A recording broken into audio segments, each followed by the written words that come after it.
Everyone, welcome to my channel. मैं आज एक new Telugu love story start करने जा रही हूँ। अगर आपको स्टोरी पसंद आए तो मेरे चैनल को लाइक, सब्सक्राइब एंड कमेंट कर दीजिएगा।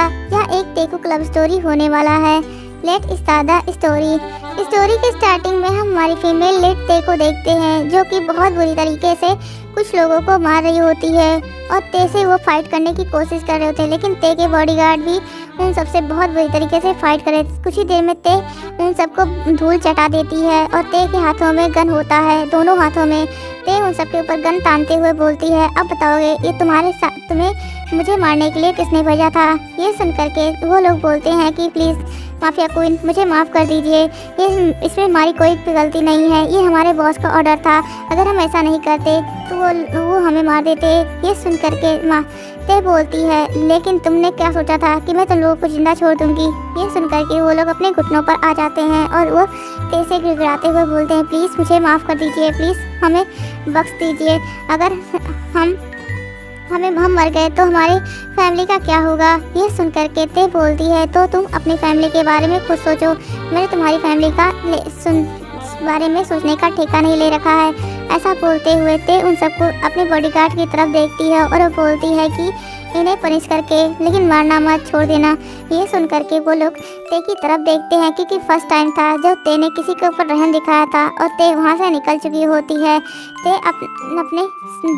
अपने घर आती है, तभी उसके सामने उसके भाई शुगा आ जाते हैं और वो बोलते हैं, ते तुम कहाँ गई थी? ये सुन करके ते बोलती है कि भाई मैं कहीं नहीं गई थी, मैं अपने दोस्तों के साथ पार्टी कर रही थी। ये सुन करके वो बोलते हैं, ये तुम्हारे बॉडी के से ब्लड का स्मेल आ रहा और तुम बोल रही हो तुम पार्टी कर रही थी। ये सुन करके ते बोलती है, भाई ये तो वाइन का स्मेल है, आप कैसे बोल सकते हैं कि ये ब्लड का स्मेल है? तो बोलते हैं कि मैं एक डॉक्टर हूँ और मुझे पता है कि कौन सा स्मेल किस तरह से आता है। ऐसा बोलते हुए शुगा ते की तरफ देखते हैं और बोलते हैं, आज तुमने किसको मारा है? तो बोलते हैं, नहीं भाई मैंने आज किसी को नहीं मारा है, आज मैंने उसे छोड़ दिया है। ये सुन करके शुगा बोलता है, तुम कब तक ऐसा करते रहोगी? तब ते बोलती है, जब तक मैं उसे अपने हाथों से सजा नहीं दे देती, क्योंकि उसने मेरा पूरी दुनिया उजाड़ कर रख दी है। सिर्फ हम दोनों अब अपनी फैमिली में बचे हैं। मेरे माँ बाप को मेरे आंखों के सामने मार दिया उसने क्या सोचा था वो बच जाएगा? मैं उसे नहीं छोड़ूंगा, उसे तो मैं अपने हाथों से सजा दूंगी। जब तक नहीं दे देती तब तक मैं चैन की सांस नहीं लूँगी। ऐसा बोलते हुए ते अपने रूम में आ जाती है और फिर वो फ्रेश होते हुए उसके ऊपर सावर का पानी गिर रहा होता है, लेकिन ते के दिमाग में अपने बचपन का फ्लैशबैक चल रहा होता है, जहाँ पर ते एक बच्ची थी और एक बक्से के अंदर उसके मॉम ने बंद करते हुए बोला था, बच्चा प्लीज़ यहाँ से बाहर मत निकलना। ते बोलती है, मॉम आप कहाँ जा रही हो? लेकिन उसके मॉम जो कि वहाँ पर बंद करके उसे बाहर आ गई होती हैं। उसका भाई जो कि अभी अपने दोस्तों के साथ खेलने के लिए गया होता है वहाँ पर नहीं होता है, और ते के मॉम डैड जो कि बहुत ज़्यादा ही किसी से छोड़ने के लिए भीख मांग रहे होते हैं, लेकिन वो लोग नहीं छोड़ते और ते को वहाँ पर बहुत बुरी तरीके से मार देते हैं, मतलब उसके मॉम डैड को मार देते हैं। और तभी वहाँ पर उसका मतलब बॉस होता है वो वहाँ पर आता है और बोलता है, क्या काम हो गया? तो बोलते हैं, हाँ बॉस हमने सारा सबूत मिटा दिया है, अब कोई गवाही देने वाला नहीं है। ऐसा बोलते हुए वो अपने बॉस के साथ निकल जाते हैं। ते जो कि बहुत ज़्यादा रोती है, तब तक वहाँ पर शुगा आ जाता है। अपने फैमिली में मदर फादर को इस तरह मरा हुआ देख करके वो बहुत ज़्यादा ही टूट जाता है। तभी उसको याद आता है उसकी बहन, तो वो इधर उधर खोजने लगता है। तभी उसे की नज़र उस बक्से पर जाती है, तो वो जाता है और जल्दी से वहाँ से ते को निकालता है। ते बोलती है कि भाई मुझे मदर फादर चाहिए, उन्होंने मम्मा पापा को क्यों मारा? ऐसा बोलते हुए ते वहाँ पर बहुत ज़्यादा ही हाइपर होने लगती और वो बेहोश हो चुकी थी। जल्दी से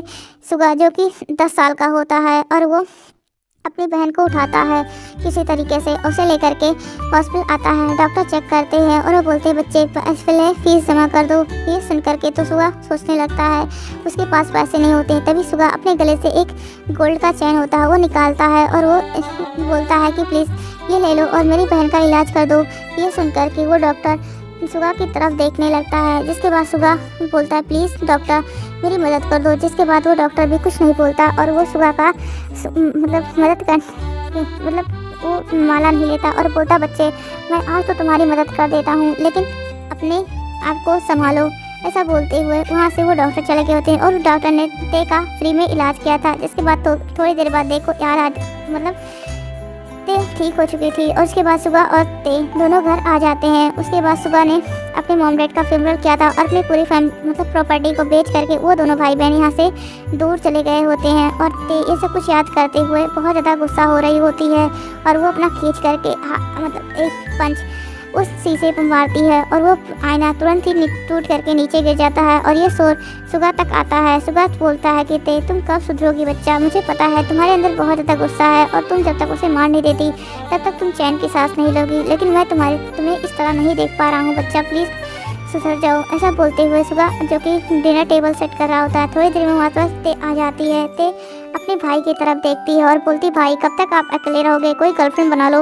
ये सुनकर के सुगा बोलता है, नहीं मुझे गर्लफ्रेंड नहीं बनाना, मैं नहीं जानता कि कब कौन बुरा होगा तुम्हारे लिए और मैं अपने बच्चा को कोई भी हर्ट नहीं होने दे सकता। तो ये सुनकर के ते बोलती है कि भाई अब मैं वो छोटी सी बच्ची नहीं रही हूँ, मैं माफिया क्वीन हूँ, मुझे किसी कोई हर्ट नहीं कर सकता, जो मुझे हर्ट करेगा ऐसा कोई पैदा नहीं हुआ है। ये सुनकर के सुगा बोलता है, लेकिन ते बोलती है, भाई मैंने आपके लिए एक लड़की पसंद की है, वो मेरी दोस्त है, वो आपसे प्यार करती है, वो हमेशा आपको दूर से देखा करती है, वो आपसे बात करने में डरती है और मैं चाहती हूँ कि आप उससे शादी कर लें और आप उसे मेरी भाभी बना दें। अगर वो मेरी दोस्त रहेगी तो वो मुझे हर्ट भी नहीं करेगी, आप अब तो शादी करने के लिए हाँ बोल दीजिए। तो ये सुन करके सुगा ते की तरफ देखता है और वो बोलता है, ते क्या तुम सीरियस हो? तो ते बोलती हाँ। तभी सुगा बोलता है, उसका नाम क्या है? तो बोलते हैं उसका नाम जिमिन है। ये सुनकर के सुगा बोलता है, मैं उसे जानता हूँ, वो अक्सर मेरे हॉस्पिटल में कोई ना कोई बहाना लेकर आ जाती है। ये सुनकर के ते हंसने लगती है। ते को हंसता देख करके सुगा को सुकून मिलता है और बोलता है, ठीक है मैं शादी के लिए रेडी हूँ, अपने दोस्त को बता देना।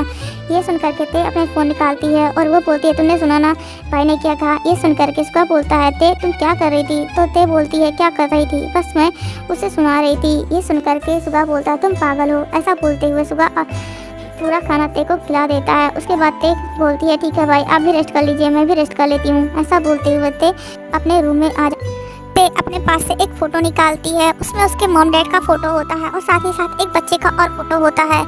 वो बच्चा ते को देख करके उसमें ते भी होती है और दो लड़के होते हैं, उसमें से तो एक सुगा होता है और इसमें से एक और लड़का होता है। तभी ते उस फोटो को उस बच्चे को तेज करते हुए बोलती है, जंकुक तुम कहाँ चले गए? उस दिन के तुम बात आज तक नहीं मिले, प्लीज़ आ जाओ, मैं तुम्हारा कब से वेट कर रही हूँ, अगर तुम्हें मुझसे प्यार नहीं था तो बता देते।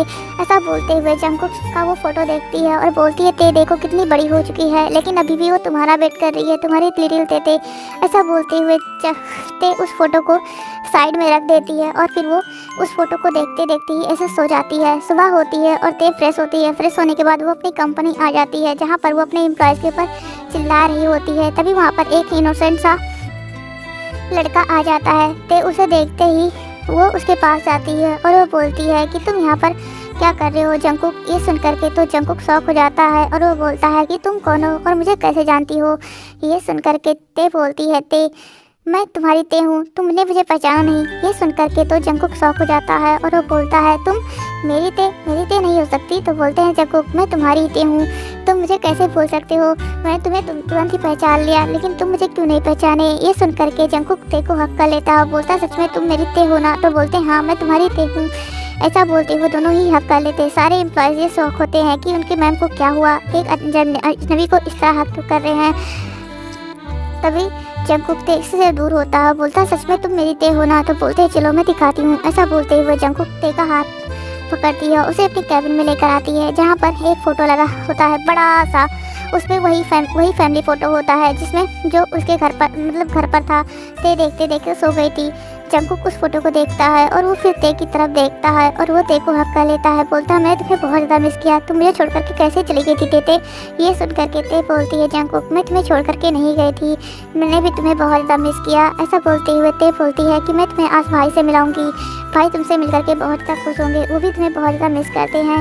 ये सुन करके जंकुक बोलता है, ठीक है। तब ते बोलती है, मॉम डैड कैसे हैं? तो बोलते हैं, मॉम डैड वो नहीं रहे, उनको कुछ लोगों ने मार दिया। ये सुन करके ते शॉक हो जाती है और तब जंकुक बताता है कि जब मॉम डैड की डेथ हुई थी उसके बाद मैं ऐसे ही सड़कों पर घूमता रहता था, तो कुछ लोगों ने मुझे वहाँ तरस खा करके ऑर्फनेज में छोड़ दिया और जिसके बाद से मैं ऑर्फनेज में पला बड़ा हूँ। लेकिन ऑर्फनेज के लोग मुझे बहुत ज़्यादा बुली करते थे, लेकिन मैं सोचा करता था कि शायद मेरी किस्मत में ही ऐसा है, इसलिए मैं ऐसे ही अपनी लाइफ को जी रहा था। आज मुझे वहाँ ऑर्फनेज से कुछ महीने पहले निकाल दिया गया और उसके बाद मैं इधर से उधर जॉब के क्लास में भटक रहा था। जो छोटी मोटी जॉब मिलती है वो कर लेता हूँ, लेकिन मुझे ज़्यादा कोई सैलरी नहीं देता है।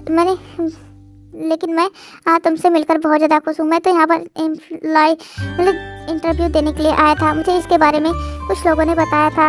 ये सुनकर के ते बोलती है, तुम्हें जॉब की क्या ज़रूरत है, तुम तो मेरे जंकुक को, और ये सब कुछ तुम्हारा ही तो है। ये सुनकर के जंकुक बोलता है, लेकिन ते बोलती है, कुछ नहीं मैं सुनूंगी।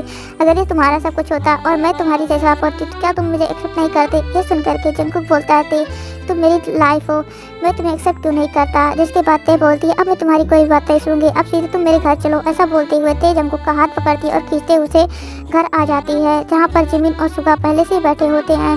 सुगा की तरफ जाते रहती है और जिमिन की तरफ, और बोलती है, तुम दोनों यहाँ पर क्या कर रहे हो भाई, आप हॉस्पिटल नहीं गए तो। ये सुन करके बोलते हैं, नहीं मैं अभी आ रहा हूँ, लेकिन तुम्हारी दोस्त यहाँ पर तुम्हारा वेट कर रही थी और मैं भी तुम्हारे दोस्त को थोड़ा टाइम देने लगा ताकि मैं उसे समझ भी सकूँ। ये सुन करके वो बोलती हैं, बहुत अच्छा किया, और भाई मैं आपके लिए एक सरप्राइज़ लेकर लाई हूँ। ये सुन करके वो बोलती हैं, कौन है वो। तो बोलती हैं कि भाई आपको कैसे पता चला कि मैं किसी को लेकर आई हूँ। तो बोलते हैं कि मैं तुम्हें बहुत अच्छे से जानता हूँ। और ये सुन करके ते जंकुक का हाथ पकड़ती है, उसे सामने लेकर आती है। सुगा बोलता है, ये कौन है ते। तो ते बोलती है, भाई आप इसे पहचानो नहीं, प्लीज़ ध्यान दीजिए। ऐसा बोलते हुए सुगा ते के फेस पर और उसके बनी टीथ और सब कुछ देखता है और फिर बोलता है, जंकुक बोलता है, भाई। ऐसा बोलते हुए सुगा जंकुक को हक कर लेता है। तब सुगा बोलता है, ते अब तुम्हारी शादी और मेरी शादी एक साथ होगी। ये सुन करके जंकुक बोलता है, लेकिन हमारे बारे में, हम तो एक दूसरे से इतने सालों तक तो दूर थे। तो बोलते हैं, मैं कुछ नहीं जानता, अब तुम दोस्त, सब हमारी शादी एक साथ ही होगी, वैसे भी हमारी लाइफ में कोई भी नहीं बचा है। तो जंकुक बोलता है, ये भाई आपको कैसे पता। तो बोलते हैं कि मुझे ये तो पता चला था और मुझे लगा था कि तुम्हारी भी उसमें डेथ हो चुकी है, लेकिन मुझे नहीं पता था कि तुम बच गए थे। तो तुम बचे कैसे। तो बोलते हैं कि जब ऑमलेट को लोगों ने मारा था तो उस समय मैं बाहर खेलने गया था, लेकिन जब मैं लौट कर आया तो मैंने देखा कि मेरे मॉम डैड की डेथ हो चुकी है। और उन कुछ जो लोगों ने थे उन्होंने मॉम डैड का फ्यूनरल तो कर दिया, लेकिन उसके बाद उन्होंने मुझे एक्सेप्ट करने से मना कर दिया। जिसके बाद मैं रोड पर ऐसे घूमा करता था। कुछ लोगों को मुझ पर तरस आया और फिर उन्होंने मुझे ऑर्फनेज में छोड़ दिया। जो कुछ जंकुक ने ते को बताया होता है वो सब कुछ जंकुक सुगा को भी बता देता है। जिसके बाद सुगा जंकुक को हक करते हुए बोलता है, भाई तो चिंता मत कर, अब हमारी लाइफ सब कुछ चेंज हो चुका है। तभी ते बोलती है, भाई आपके लिए एक और सरप्राइज है। ये सुन करके सुगा बोलता है, क्या। तब बोलते हैं कि वो आपको आपके शादी के बाद ही मिलेगा। ऐसा बोलते हुए ते स्माइल करती है। जिसके बाद ऐसे ही कुछ दिन बीतते हैं। ते और जंकुक, सुगा और जिमिन ये सारे लोग बहुत अच्छे से शॉपिंग करते हैं, मस्ती करते हैं, अपनी फैमिली टाइम को बिताते हैं। क्योंकि जब जिमिन एक ऑर्फनेज थी, उसका भी कोई इस दुनिया में नहीं था, वो ऑर्फनेज थी, वो ऑर्फनेज में पड़ी बड़ी थी। ते को वो एक अपने मिशन के टाइम पे मिली थी, लेकिन ते का उसने हेल्प किया था। एक बार ते को गोली लग गई थी, उसके बाद जिमिन ने ते की हेल्प की थी। जिसके बाद ते ने जिमिन को अपने पास रहने के लिए बोला था, लेकिन जिमिन, जो कि ते को पर बर्डन नहीं बना चाहती थी, लेकिन जिमिन जब सुगा को फर्स्ट टाइम देखी थी तब से ही जिमिन को ते को सुगा से प्यार हो गया था। और ये बात ते भी नोटिस की थी। और ऐसे ही ते और जिमिन और सुगा और जब ऐसे ही एक साथ रहने लगे होते हैं और वो लोग बहुत ज़्यादा मस्ती करते हैं। और वो लोग एक छोटी बड़ी बहुत ग्रैंड वेडिंग करते हैं चारों ही। और उन्होंने सभी को इसके बारे में बता भी दिया था। और भी दूसरी तरफ सुगा अब ते से बोलता है, ते तुमने कहा था शादी के बाद तो बताओ। तो बोलते हैं कि मैंने उसे ख़त्म कर दिया। ये सुन करके सुगा शॉक हो जाता है और बोलता है कि क्या तुमने बताया नहीं। तब यहाँ से हमें फ्लैशबैक दिखाया जाता है शादी के 2 दिन पहले। तब ते के पास एक उसके असिस्टेंट का कॉल आता है और बोलता है, मैम उसका पता चल चुका है, वो अभी कोरिया में ही है, प्लीज़ आप जल्द से जल्द आ जाइए, हमें उसके ऊपर अभी अटैक करना होगा, नहीं तो एक बार फिर से अगर यहाँ से चला गया तो हम उसे खोजते रह जाएंगे, फिर हम उसे पकड़ नहीं पाएंगे। ये सुन करके ते बहुत ज़्यादा हैप्पी हो जाती है और फिर वो वहाँ से निकल चुकी होती है अपने कुछ बॉडीगार्ड के साथ और जल्दी उस जगह पर आती है जहाँ पर लिन जोसेफ, वो जो कि अपने गर्लफ्रेंड के साथ मज़े करने में लगा होता है। तभी वहाँ पर ते उसके सामने आकर खड़ी हो जाती है। तभी लिन जोसेफ ते को देखता है और उसके सामने आकर खड़ा हो जाता है और बोलता है, बेबी तुम कौन हो, तुम बहुत ज़्यादा ब्यूटीफुल हो, क्या मेरे साथ नाइट स्पेंड करना चाहोगे। ये सुन करके ते बोलती, क्यों नहीं। ऐसा बोलते हुए ते उसके पास जाती है और फिर उसके ऊपर गन तानते हुए बोलती है, तुमने बहुत ज़्यादा ही आज़ादी की अपनी ज़िंदगी जी ली, अब तुम्हें मरना होगा। ऐसा बोलते हुए ते उसे इतनी आसान मौत नहीं देती। उसे वहाँ से अपने बॉडीगार्ड की मदद से वहाँ पर सब कुछ ख़त्म कर दिया था। उसकी गर्लफ्रेंड को भी मार दिया था। उसके बाद वो सभी को पहले ही मार चुकी थी जो उस समय वहाँ पर थे, जो बॉडीगार्ड। बस ये ली जिसको ही बचा था। उसके बाद से अपने बेसमेंट में उसे लेकर जाती है और उसे बहुत बुरी तरीके से टॉर्चर करती है, खौलते पानी से, अलग अलग तरीके जो कुछ दिमाग में आ रहा था ते सब कुछ उस ली जिनसुक के ऊपर ट्राई करती है। और ऐसे ही तड़प तड़प करके ली जिनसुक का मौत हो जाता है। और ये बात तो जब ते याद करती है तो एक कृपी से स्माइल करती और फिर वो जंगकुक की तरफ देखती है और बोलती है, जंगकुक मैंने सबका बदला ले लिया, हमने अपना बदला ले लिया, मैंने सब कुछ कर दिया जो तुम्हें चाहिए था और जो मुझे चाहिए था।